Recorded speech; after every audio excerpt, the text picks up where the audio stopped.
We did it! We're finally at the end of the Republic. Now, the end of the Republic is actually a little bit confusing because Plato is bringing together a whole lot of arguments. So if you're confused that things are moving around a lot, you're in good company. Hopefully what will make it clearer is by analyzing the arguments individually, that you'll see how they kind of fit together as a whole. So what we're going to do is we're going to work through the arguments in Republic 9 and Republic 10 as to why justice is better than injustice, and then we'll reflect kind of on what's happened in the project as a whole.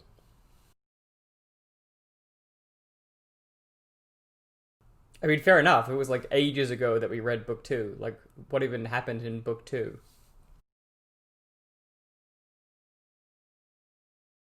Remember that Glaucon asked Socrates to show two things. He wanted Socrates to show, firstly, that justice was the kind of good which is choice-worthy in and of itself, but also because it has positive consequences. Now, the fact that it's choice-worthy in and of itself, I think, was answered in Book 4 and rested on the argument from the different functions of the soul parts and how it is that the soul was supposed to work together. That showed that justice was like health, that's choice-worthy for its own sake. What we're doing in Book 9 is we're showing how justice has all of these other positive benefits. Namely, justice gives us other kinds of benefits which make our lives happier and worth living.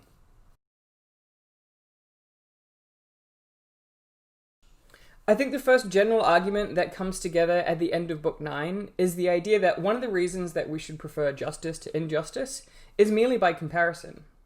So we got a portrait of what the just person looks like in Book 4, and we saw how kind of this worked out in the life of the philosophers in Callipolis. But then in Book 8 and Book 9, we got a series of tableaux, a series of portraits of other kinds of unjust characters. And I think one of the things that this is supposed to be doing is putting in a literary form, namely making really vivid why it is that the just life is superior to the unjust life, just by showing how the unjust life has all of these undesirable components. I think the point is supposed to be is that the end of Book 8 and Book 9, we're supposed to think, man, those characters that we saw in Book 8, I don't want to be like them. I'd rather be like the character that we saw earlier, the just character. So there's kind of a general literary theme going on here. And remember, Book 8 started by saying, let's now give the portraits of the unjust life so that we can compare the just life to the unjust life. So there's something general going on there in terms of just kind of reading what we've read, which life do you prefer most? And I think Plato wants us to think that the life which is obviously the most choice-worthy, the kind of character we'd want to be, is the just character.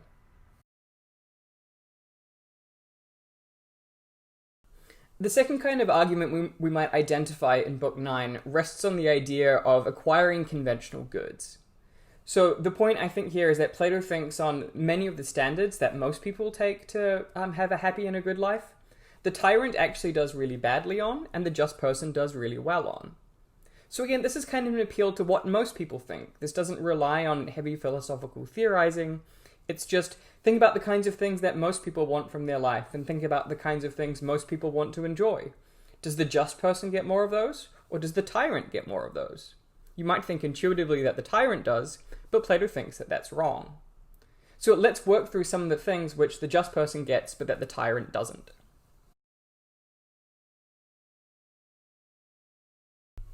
Firstly, Plato says that the tyrant is unfree. What he means by this is that the tyrant is unable to do what he really wants to do. Rather, what happens is that the tyrant is just at the mercy of his desires. Whichever desire happens to be strongest at the time is what he ends up acting on. But often what we really want to do is contrary to what our current desires are. Namely, there are things that we reflectively decide for our lives and think that we want, but in the moment it might be that we're tempted to do other things. The tyrant, who's entirely lacking in self-discipline, is unable to resist these kinds of recurrent desires. So he never fulfills his kind of bigger long-term desires. And in that sense, Plato thinks that he's unfree. He's not doing what he really wants to do. He's just doing whatever happens to occur to him at the time. And Plato thinks that's not a kind of freedom. The free person is able to determine for themselves how they want to live their lives. Whereas the tyrant is like a slave who's just been ordered around by whatever desires he happens to have in the moment. So in that respect, the just person is more free than the tyrant.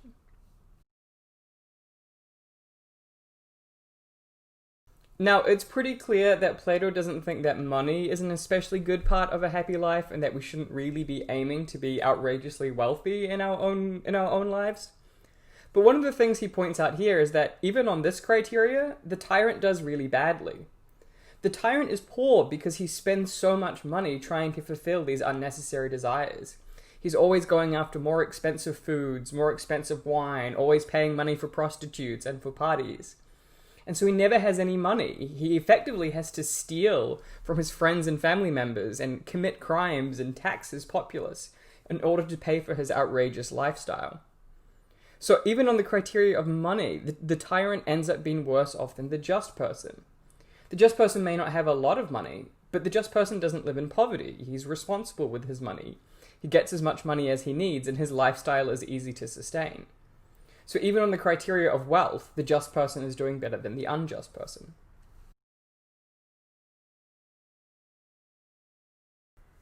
Plato thinks that the unjust person is effectively mad and lives his life in a constant state of fear and paranoia.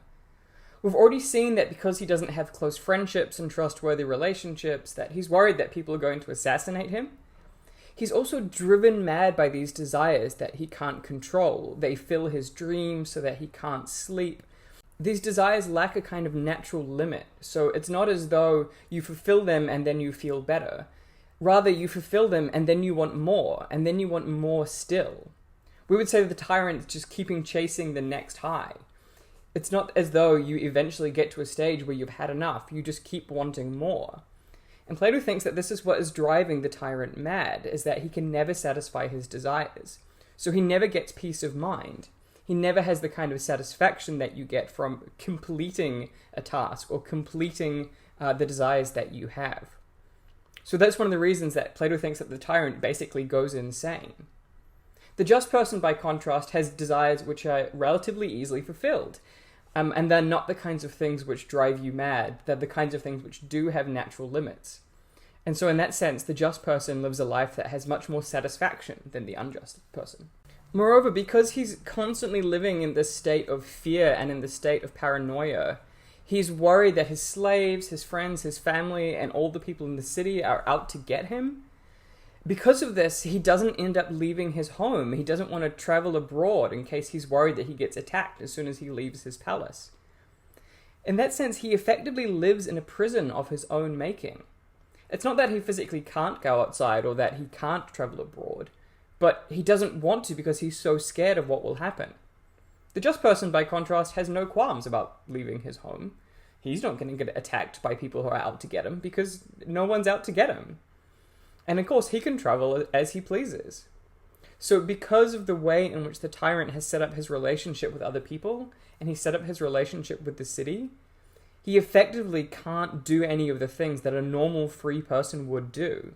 And this is one of the other reasons why Plato thinks this just isn't the kind of life that we want to live. You want to be able to go to the supermarket and go to the mall without worried about being attacked, surely. Plato then summarizes the kind of person that the tyrant is, and then asks us whether or not that's the kind of life we want to have. He says that the tyrant is inevitably envious, untrustworthy, unjust, friendless, impious, host and nurse to every kind of vice.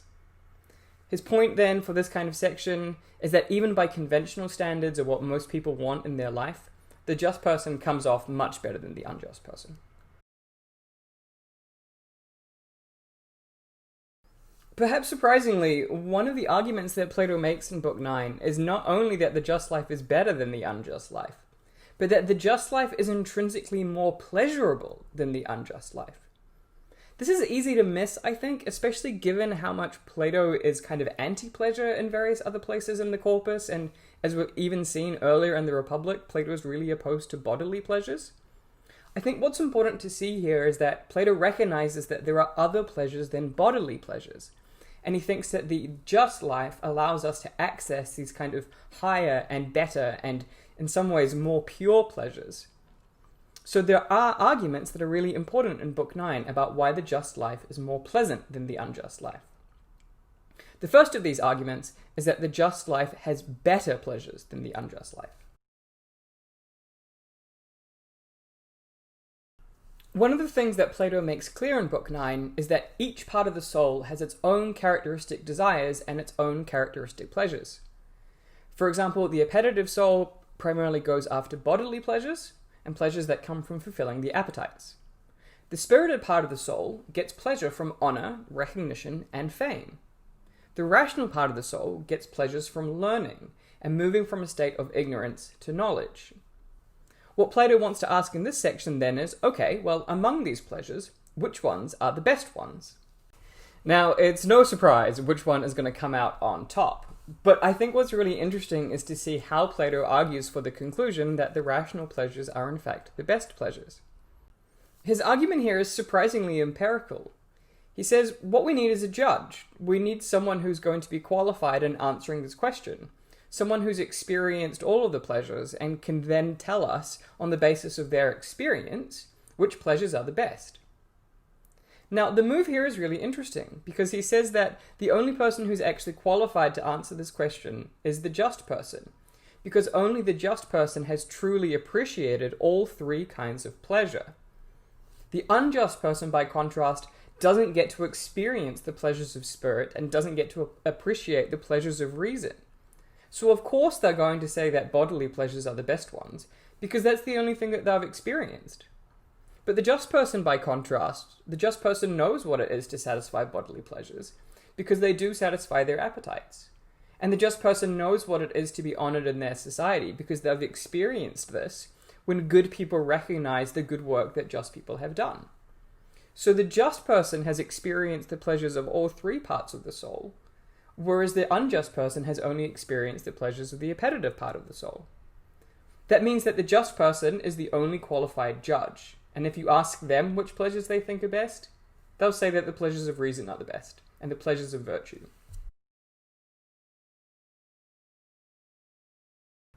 Yeah, if you've heard this before, it's probably not from Plato though, but in a slightly different context, namely the context of John Stuart Mill's utilitarianism. Mill's forerunner, Jeremy Bentham, thought that pleasures didn't differ in kind, they only differed in quantity and intensity. Mill, by contrast, thought that some pleasures were intrinsically better than others, such that you couldn't just trade them off against each other. Famously, he said that it's better to be a human being dissatisfied than a pig satisfied. Better to be a Socrates dissatisfied than a fool satisfied. And if the fool or a pig is of a different opinion, it's because they only know their own side of the question. The other party to the comparison knows both sides. His point then is that the person who has experienced both higher and lower pleasures, namely the pleasures of intellect and the pleasures of virtue versus bodily pleasures, will in fact prefer the pleasures of virtue and the pleasures of the intellect, just as a matter of empirical fact. Because they've experienced both, they say that no, these ones are better. No amount of eating is going to trade off against the pleasure that I get from helping my friends or the pleasure that I get from actually working out what these difficult philosophical texts say. So there's a similar strategy of argument here. Now, people always ask me, was Mill influenced by Plato? And I think the answer is surely yes. Mill had a really, really interesting upbringing. In some ways it was super hard for him because his parents pushed him so much. But he was an extremely talented classicist. He was able to translate Plato's Theaetetus at the age of 8. The Theaetetus is really, really hard. So Mill was basically a genius in this respect, and it would be really surprising if he didn't know about this argument in the Republic. So I think there's something important to see here, that even people with very different philosophical outlooks, like Plato and Mill, come together on this point. There are some pleasures that they think are just better than others, and the person who's capable of judging them is the person who's experienced both. Perhaps the most bizarre argument in Book 9, but also in some ways the most interesting, is the argument that the just life not only has better pleasures, but in fact has more pleasures. Specifically, in an argument that I really have no idea how to explain, the just life apparently has 729 times more pleasure than the unjust life. Now, the reason this argument is a little bit tricky is it relies on dividing pleasures into different categories. Specifically, he divides pleasures into what he calls false pleasures, mixed pleasures, and pure pleasures or true pleasures. So let's work out what each of these categories is, and then we'll see why Plato thinks that the just life in fact has more pleasure than the unjust life.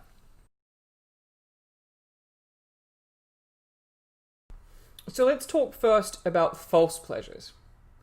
Let's do a case study first. I'm sure many of you have spent time working in hospitality or service jobs when you're on your feet all day. It's painful by the end of the day, and one of the things which just feels so good at the end of working a really long shift is taking your shoes off and lying down. It feels amazing.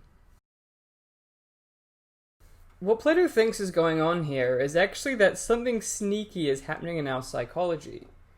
What feels good, Plato thinks, is that pains are being removed. So there's a pain that you have from having stood on your feet all day. And when you take off your shoes and lie down, what feels good isn't in fact an increase of pleasure, but a removal of pain. So what false pleasures end up being, he thinks, are just removals of pain. You're not getting any additional pleasure, you're just having pain being removed. Importantly, Plato thinks that all appetitive pleasures are simply removals of pain. For example, what feels good about eating is that the pain of hunger is being removed. What feels good about drinking is that the pain of thirst is being removed. So he thinks that appetitive pleasures are fundamentally false pleasures, namely what they really are is not a gaining of pleasure, but simply removals of pains.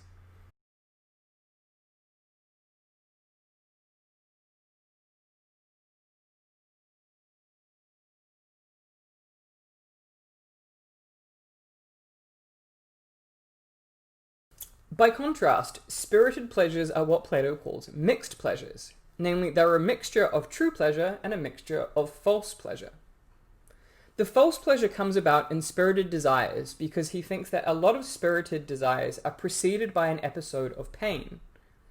For example, the pleasure that you take in revenge is often preceded by a period of anger. Maybe an easier example is the kinds of pleasures that you get from competition. One of the things that feels so good about victory is that often it's preceded by a period of kind of anxiety or a period of envy with respect to other people. You see the other people in the running race and they look strong and they look fast, and so you're worried and you envy how quick and how physically fit they are. But when you beat them, the pleasures are greater because the pain of envy goes away, in addition to the pleasures that you're getting from the honor of the people around you, the people who are giving you the prizes and the medals. And Plato thinks that spirited pleasures are in general like this. There is some true pleasure that you get from praise and honor, but often these competitive desires have a negative element beforehand. There's always some kind of anxiety or painful emotion that precedes them. That's the sense in which they're mixed. Importantly, the episode of pain beforehand makes it seem like the eventual pleasure is bigger than it is, because what you're feeling is not just the pure pleasure that you're getting, but also the partial removal of pain that you got from the anxiety and envy or anger beforehand. So because there's a combination of this removal of pain and with true pleasure, mixed pleasures feel bigger than they really are.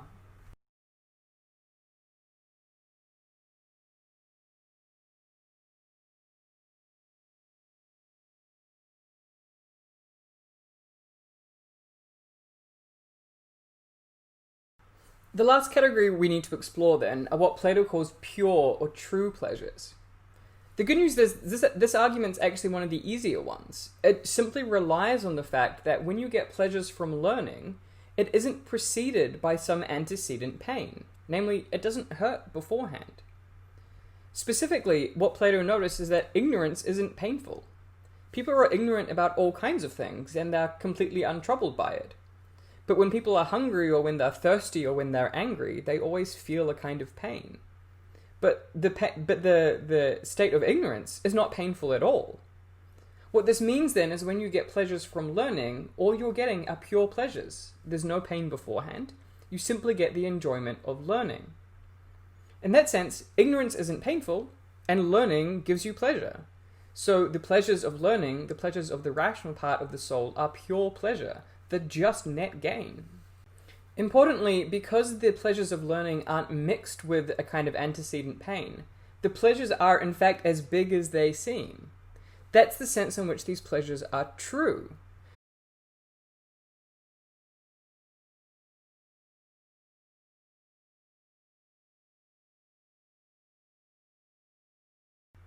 So not only is it the case that the just person gets better pleasures than the unjust person, they also get more pleasure. Because the unjust person, their life is occupied by these false and mixed pleasures, perhaps, where really what's just happening is that they're having their pains removed. Whereas the just person gets access to all these kinds of true and pure pleasure. They get to experience pleasure in its best form, not in a kind of misleading removal of pain.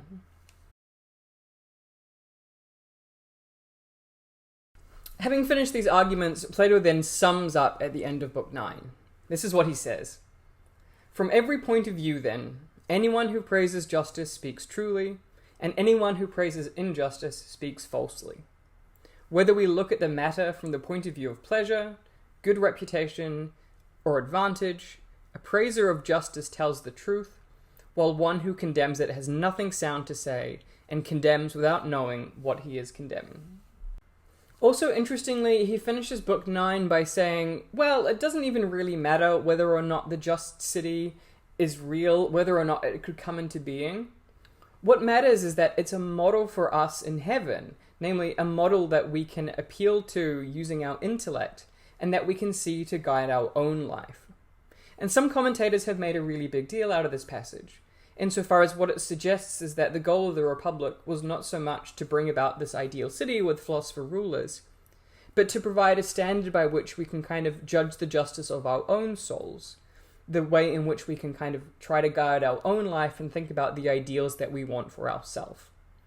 So that passage is important as well. It should make us think about what Plato's doing in the Republic generally. Obviously, I've highlighted a lot of political themes, but I think it's also important to remember this passage, that really the main goal of the Republic is to ask whether it's better for me to be just rather than unjust. And this suggests that the whole exercise with the ideal city was just kind of a tool to help us think about that question.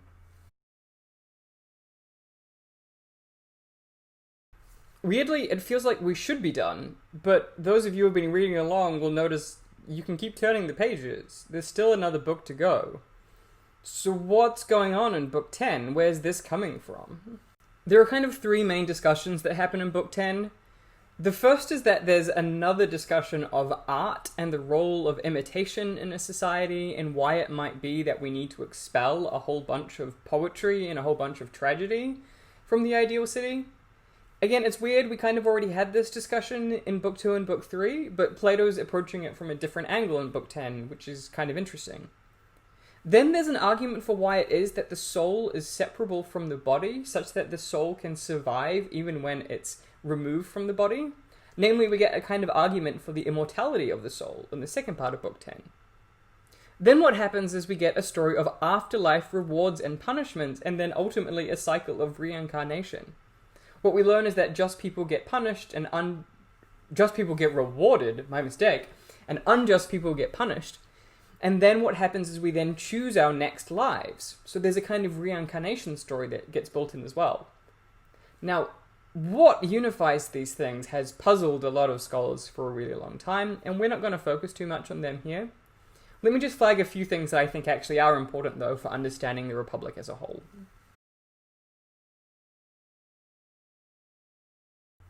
Again, thinking way back to Book 2, part of the challenge that Glaucon and Adeimantus gave to Socrates was to praise justice, to praise the just person, even when they were thought to be unjust by the people around them, and even absent these kinds of considerations of divine afterlife reward and punishment. One of the things that happens in Book 10 is that Plato goes back on this criteria. He says, well, we've already explained what justice is like in those situations. Let's now think about how just people do in real life, namely how other people actually treat them and how well they normally fare, and then think about what the gods will actually do with respect to just people and what the gods will actually do with respect to unjust people. In that sense, I think Book 10 kind of finishes the argument, by showing us not only how justice fares with respect to Glaucon and Adimantus' challenge, but how justice actually is in the real world as Plato sees it.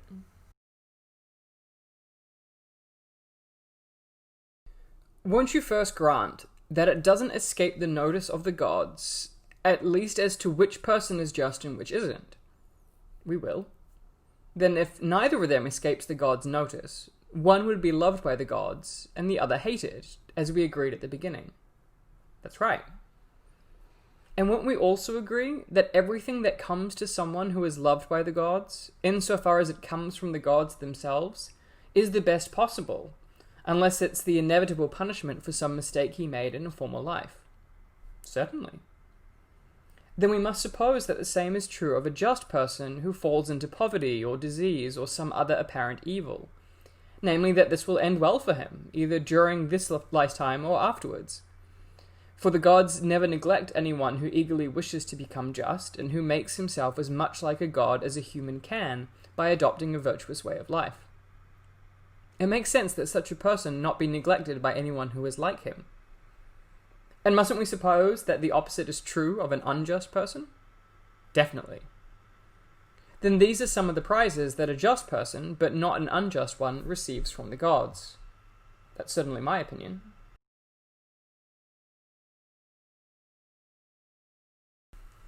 What about human beings? What does a just person get from them? Or, if we're to tell the truth, isn't this what happens? Aren't clever but unjust people like runners who run well for the first part of the course, but not for the second? They leap away sharply at first, but they become ridiculous by the end and go off uncrowned, with their ears drooping on their shoulders like those of exhausted dogs. While true runners, on the other hand, get to the end, collect the prizes, and are crowned. And isn't it also generally true of just people that, towards the end of each course of action, association, or life, they enjoy a good reputation and collect the prizes from other human beings? Of course. Then will you allow me to say all the things about them that you yourself said about unjust people? I'll say that it is just people who, when they're old enough, rule in their own cities, if they happen to want ruling office, and that it is they who marry whomever they want and give their children in marriage to whomever they want. Indeed, all the things that you said about unjust people, I now say about just ones. As for unjust people, the majority of them, even if they escape detection when they're young, are caught by the end of the race and are ridiculed. And by the time they get old, they'll become wretched, for they are insulted by foreigners and citizens, beaten with whips, and made to suffer those punishments, such as racking and burning, which you rightly described as crude. Imagine that I've said that they suffer all such things, and see whether you'll allow me to say it. Of course I will. What you say is right. I think Plato's point here is that it's really easy to look at unjust people's lives in one aspect or one part of their life, and basically it looks like they're living well, they're getting ahead, they're getting advantages that other people don't. But when you look at their life as a whole, I think what Plato wants to say is that on a lot of metrics, they're coming out worse off. If you look at their life as a whole, what you see is that in general, just people have better lives than unjust people. Again, that's not to deny that there are times when unjust people really do get ahead in the race. But what we should be thinking about is what kind of life as a whole we want, and not just how to get ahead in the short term. The other aspect of the story that I think Plato really feels like he needs to add is that gods, in fact, do favor just people and punish unjust people. So not only is it that the just receive rewards in their actual lives, but there are kind of consequences for your afterlife, Plato thinks as well. And he's unapologetic about this. We don't have to get on board, but I really do recommend that you read right to the end of the Republic, because the myth of the story about what happens to our souls after they leave our body, is really interesting. I will just say one thing here to finish though, which is notice that there are kind of two stages in Plato's afterlife story. In the first stage, just souls are rewarded by the gods, and unjust souls are punished. Now remember, Plato thinks that punishment should be reformative. It should make the people who are punished better. So what's happening is that the unjust souls here are being kind of educated by the gods and the kind of divine judges. But then what happens after that is we get to pick our next life. This is a really weird passage and there's a lot going on, but I think what's important is that we're picking circumstances that are going to be more or less conducive to us living just lives. I think for Plato, justice is always a choice that we make. We always choose whether or not we act virtuously. But there are some circumstances that make it really hard to act justly, and there are some circumstances that help us to become more just. One of the big themes from the Republic is about the circumstances under which people are more likely to become virtuous. So I think what's going on in this story of reincarnation is that what the souls should be doing is looking to the circumstances that make it more likely for them to act justly. That's the sense in which we can make a choice of our next life on the basis of justice.